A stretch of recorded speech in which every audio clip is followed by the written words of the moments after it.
પોરબંદર, રાજકોટ અને જૂનાગઢના પ્રવાસીઓની સુવિધામાં વધારો. કેન્દ્રીય મંત્રી અશ્વિની વૈષ્ણવે ભાવનગરથી અયોધ્યા કેન્ટ વચ્ચેની સાપ્તાહિક ટ્રેન ઉપરાંત અન્ય 2 ટ્રેનોને આપી લીલી ઝંડી. કેન્દ્રીય મંત્રી મનસુખ માંડવિયા કાર્યક્રમમાં રહ્યા હાજર. જૂની માંગણી સંતોષાતા લોકોમાં આવકાર.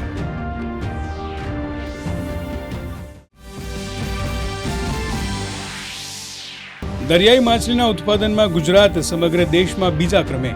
વર્ષ 2023-24માં કુલ મત્સ્ય ઉત્પાદન 9.08 લાખ મેટ્રિક ટન હતું. 2024-25માં મત્સ્ય ઉત્પાદન વધીને 10.37 લાખ મેટ્રિક ટને પહોંચવાની સંભાવના.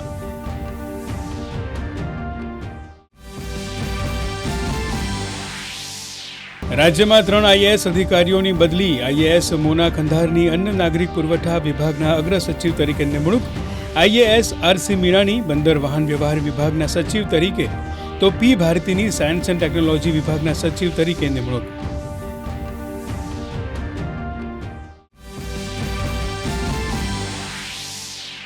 નાગરિકોના આરોગ્ય સાથે ચેડા કરનાર તત્વો વિરુદ્ધ ફૂડ એન્ડ ડ્રગ્સ વિભાગની કડક કાર્યવાહી.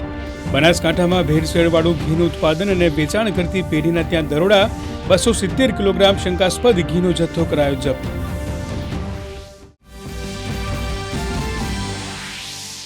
ઉત્તર પ્રદેશના ગોંડામાં ગમખ્વાર અકસ્માત, 11ના મોત. પ્રધાનમંત્રી નરેન્દ્ર મોદીએ દુર્ઘટના પર વ્યક્ત કર્યો શોક. મૃતકોના પરિવારજનોને ₹2 લાખ તો ઇજાગ્રસ્તોને ₹50,000ની અનુગ્રહ રાશિની કરાઈ જાહેરાત.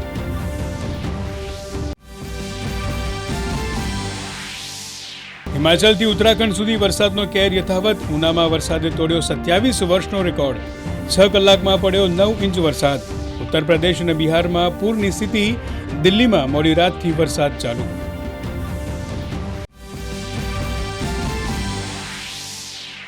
રાજ્યમાં વરસાદનું જોર પડ્યું ધીમું. દેવભૂમિ દ્વારકા, જામનગર સહિત સૌરાષ્ટ્રમાં હળવાથી મધ્યમ વરસાદની આગાહી. નર્મદા ડેમમાં ઉપરવાસમાંથી પાણીની આવક ઘટતા રાહત.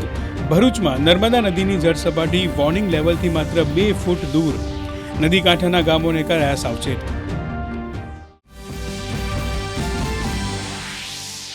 અને આજે રાષ્ટ્રીય અંગદાન દિવસ. ગત 7 વર્ષમાં ગુજરાતમાં 657 અંગદાતાઓ તરફથી કુલ 2039 અંગોના થયા દાન.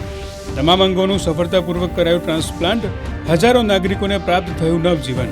રાજ્યમાં અંગદાનની પહેલે ધારણ કર્યું જન આંદોલનનું સ્વરૂપ.